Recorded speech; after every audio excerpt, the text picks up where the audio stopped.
You are listening to We Saw the Devil, an investigative and conversational true crime podcast that deep dives into fascinating criminal cases that are solved, unsolved, or ongoing.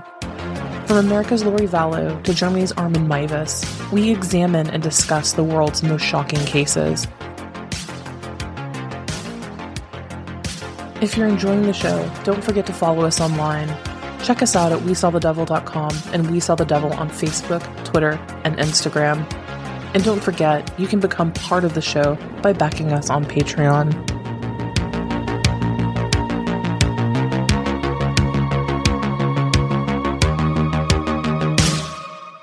Hello everyone, you are listening to We Saw the Devil. This is Robin, and I am here with 5 cases that I think you should be following this week.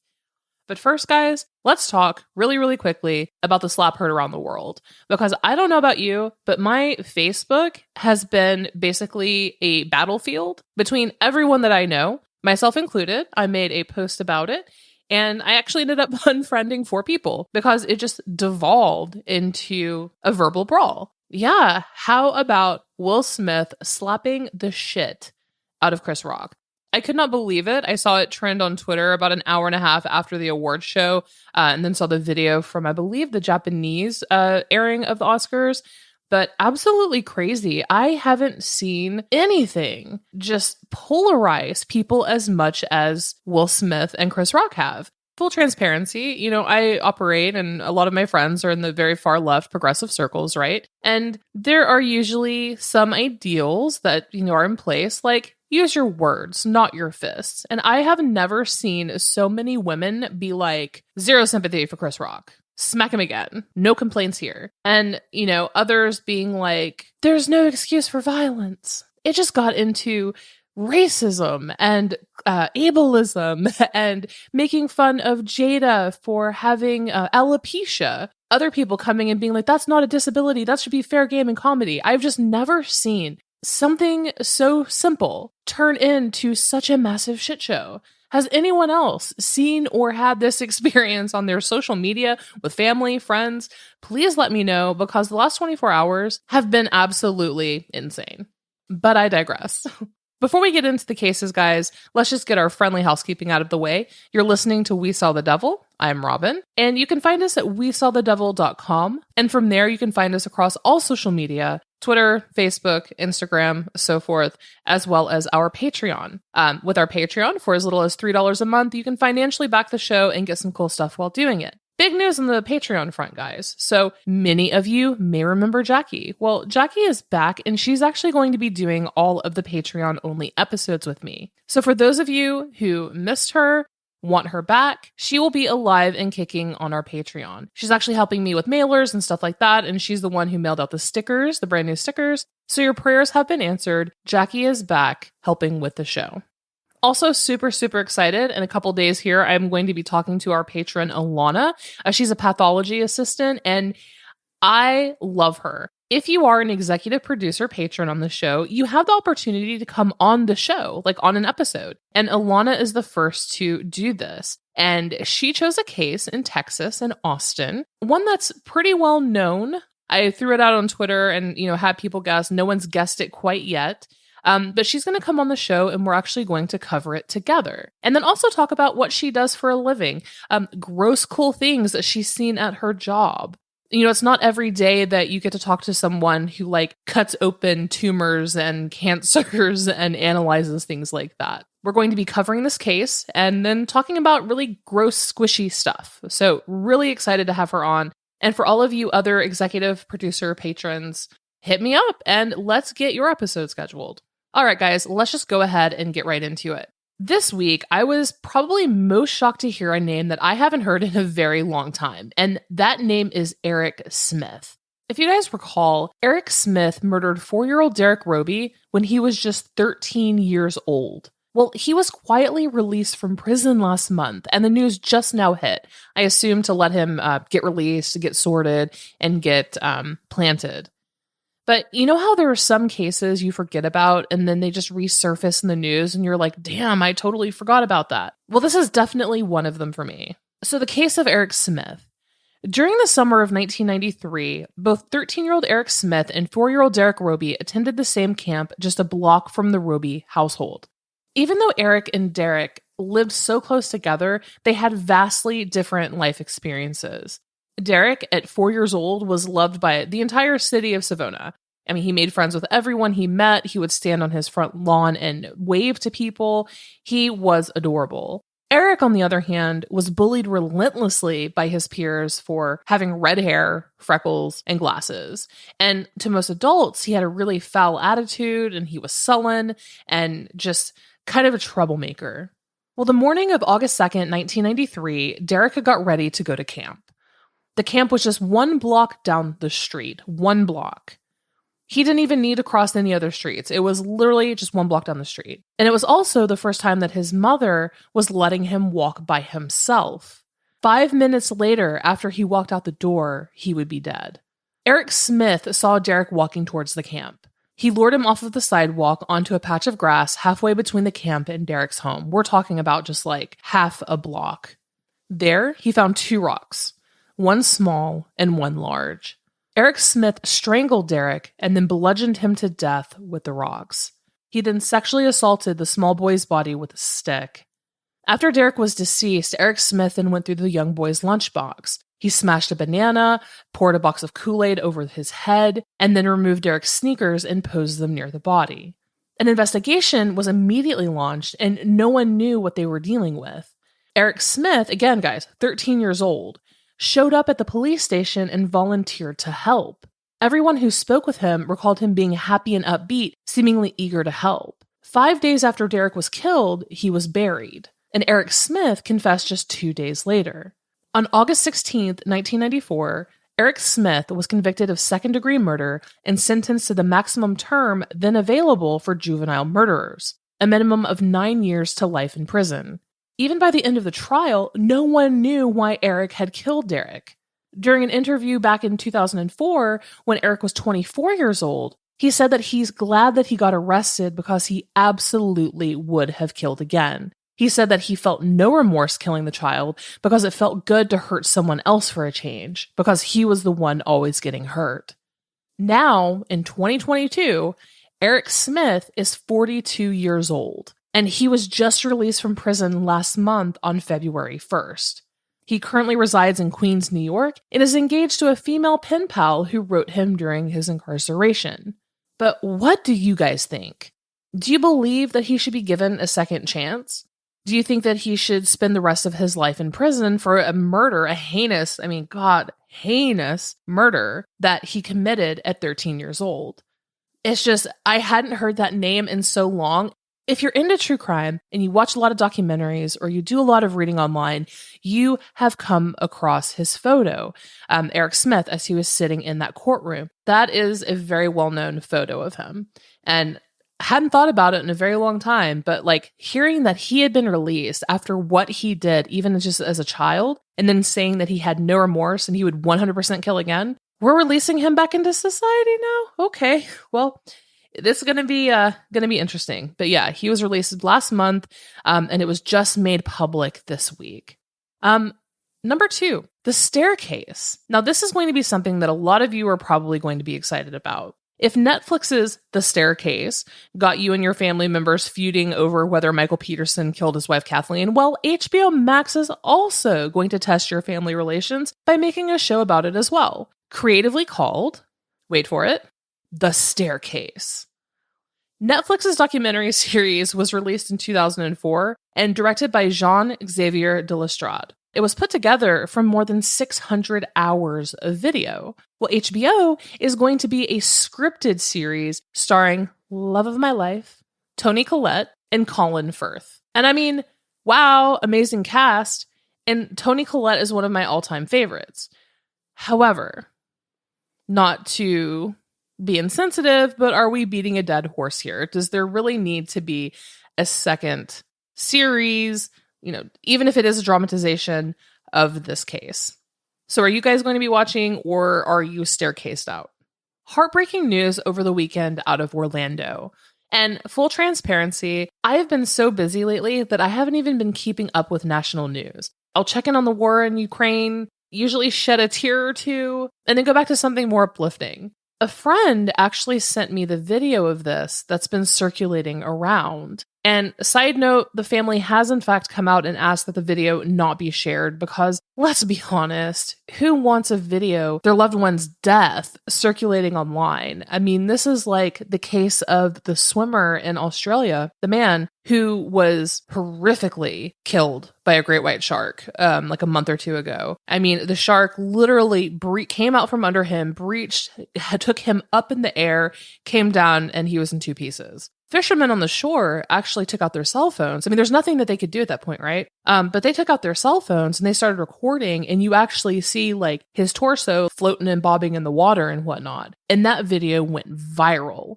And I just can't fathom that level of distress that their families must feel from that. It's absolutely horrific. But 14-year-old Tyree Sampson was visiting Orlando from Missouri with his family. In the touristy district of downtown Orlando, there are two rides, and the one involved in the accident is called Free Fall. The one beside it is called Slingshot.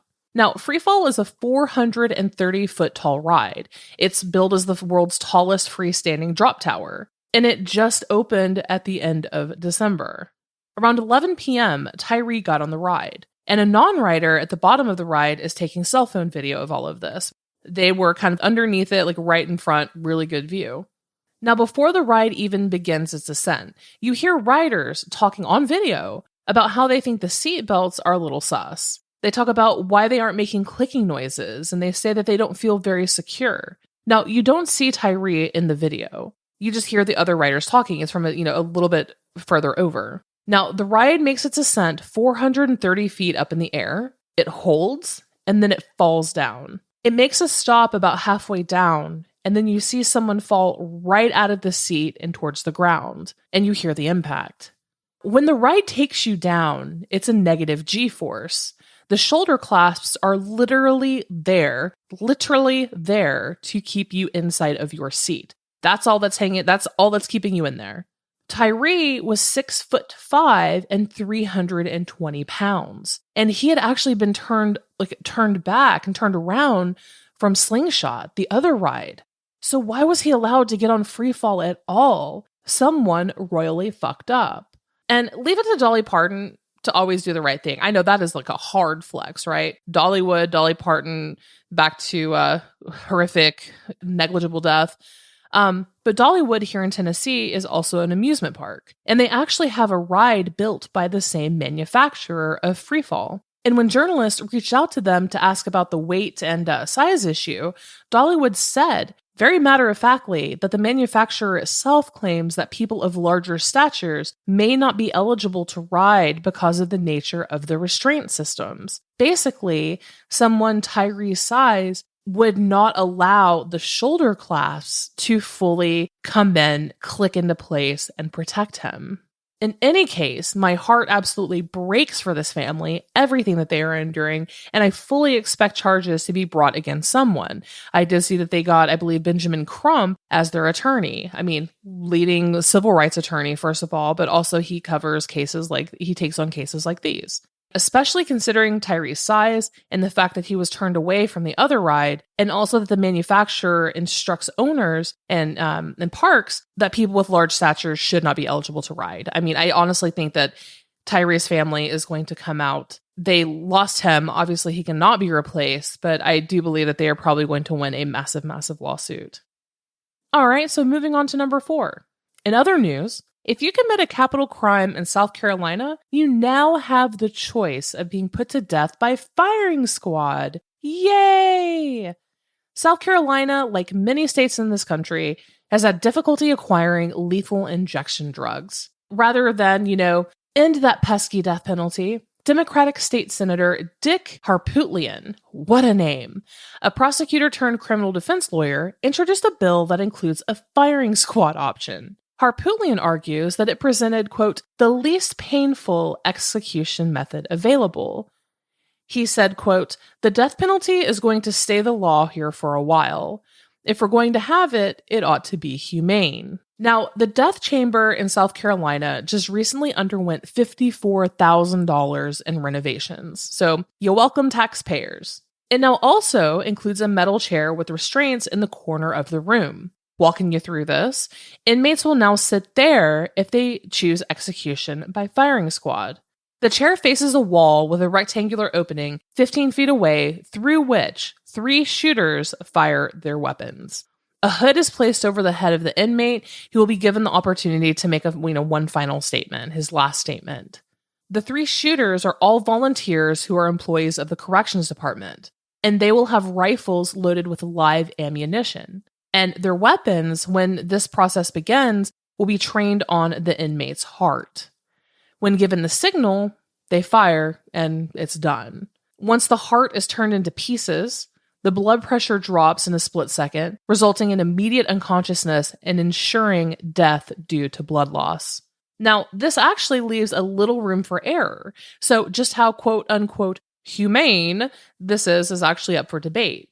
In China, they actually use an entirely different approach to the firing squad, and it is guaranteed immediate. They actually use one executioner who shoots the victim in the back of the head at the base of the skull at point-blank range. There's no pain because the nervous system is severed from the body, so shock and trauma are immediately followed by unconsciousness and death.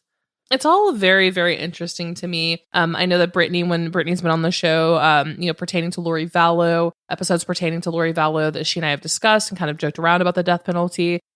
I am personally very anti-death penalty. I believe that it should only be used actually in especially heinous crimes like big mass shootings, cases where multiple people are murdered. Say, for example, the Cheshire, Connecticut case, the home invasion and murders of the Pettit family, cases like that. But I'm very much against the use of the death penalty, and I do not exactly understand how a firing squad would make that more humane. But then if you hear or read firsthand accounts of people who have watched people die by lethal injection, it can be absolutely horrendous. And then I also had a teacher in middle school who worked as a journalist and had witnessed an actual electrocution by electric chair. And that should definitely be off the table. But I just find the entire fact that we're now in 2022 and a state had to put into law, yes, you can die by 3 people shooting you in the heart. It's more humane that way to be just some sort of weird, fucked up statement on where we are right now. And last but not least, guys, my favorite set of news, and this is actually what I have done today. The Michelle Carter and Conrad Roy case. This has been the case, above all others, that I've wanted to cover the most on this podcast. It's also known as the suicide texting case. If you recall, it made international headlines not because Conrad Roy committed suicide, but because of what investigators found on his phone after he did. Michelle Carter was texting him and using no uncertain terms and language that he needed to get back into the car and kill himself. Texts then poured into the media, like Michelle saying, "Tonight is the night. It's now or never." Conrad Roy replied, "I'm freaking out again. I'm overthinking." Michelle Carter replied, "I thought you wanted to do this. The time is right and you're ready. You just need to do it." And it's absolutely shocking. Not even shocking. It's triggering for so many people who have struggled with a poor sense of self-worth and depression and mental health issues to read messages like what Michelle sent Conrad. I mean, some, and many actually have, called it evil. Unfortunately, somehow, 2 incredibly depressed and mentally disturbed teenagers found one another. And I feel like most people just saw snippets in news headlines. I mean, maybe you watched I Love You Now Die, that 2-part HBO documentary that went a bit more deeply into the case. The entire thing is just absolutely shrouded in tragedy all along, from Michelle Carter being put on Prozac from when she was a young child, which that is a big pediatric and psych med no-no. You have Conrad Roy, who came from a broken home. His dad actually beat the shit out of him and charges were filed. Nasty divorce on the part of his parents. And he had multiple suicide attempts before he even met Michelle. Michelle had also been hospitalized multiple times during her lifetime, at just 17 years old. The entire thing is just so completely shrouded in tragedy on both sides from the ground up. And something that disturbed me the most is that it had a very Nancy Grace feel to it with a lot of the media coverage. You know the type. evil incarnate, tot mom, like sensationalized, villainized headlines meant to draw out emotions from viewers and readers, like clickbait. But if you really, really investigate and do your due diligence into this case, you know it's not just that simple. The most interesting part to me is the legal precedent and the ramifications and the consequences from this are just so incredibly vast. Like, it's so interesting. Well, now 8 years later, Hulu has made its own dramatized 8 episodes scripted miniseries called The Girl from Plainville. It stars Elle Fanning as Michelle, Colton Ryan as Conrad, and Chloe Sevigny, I love seeing her in something new finally, as Conrad's mother, Lynn. And it debuted today. They released the first 3 episodes. It debuted today, March 29th. I binge watched the first 3 episodes today. It is absolutely amazing. Now, guys, let's be honest. If you are a listener to this podcast, you undoubtedly have listened to the Pam Hupp episodes. I was so excited for the thing about Pam. Like, I mentioned that 40 times an episode for like the last 8 episodes before it aired. That show is the biggest flaming piece of shit I have ever watched. I lasted 10 minutes on episode 1. I couldn't even do it. I pulled the plug. I pulled my own plug. I pulled my own plug to charge my phone. Like, I could not continue anymore with that. Asking my friends, who have managed to stick with it, they had to reframe the experience in their heads of, okay, I'm not watching this for like great Renee Zellweger acting at this point. I'm just watching this for the piece of trash that it is and enjoying it. Like, it's somehow become Love is Blind, 90 Day Fiance. Like, it's no longer an actual miniseries. It's kind of reached like that status, like the guilty pleasure type of thing, which is unfortunate. But The Girl from Plainfield is not that. It's very serious, and they pick up the full story, both sides, all the nuance and everything. And so far, it's very, very good. But there will be 8 episodes of this, and the first 3 are now currently available. I did a little research on it to see, did they contact Michelle Carter or Michelle Carter's family or Conrad Roy's family? At least on Conrad Roy's side, his mother, Lynn St. Denis, has been very, very, very vocal and has become an absolute advocate of changing the laws surrounding coercive suicide. The producers of the Hulu show did not contact her. So apparently they're kind of like falling in line like they did Pam and Tommy or whatever. They're not contacting the people that they're actually doing shows about. Lynn St. Denis is the mother of Conrad Roy, and she has been working with lawmakers in Massachusetts, trying to make them the 43rd state to criminalize suicide coercion, that it would give it an automatic penalty of up to 5 years. And the proposed bill that she's working on is called Conrad's Law.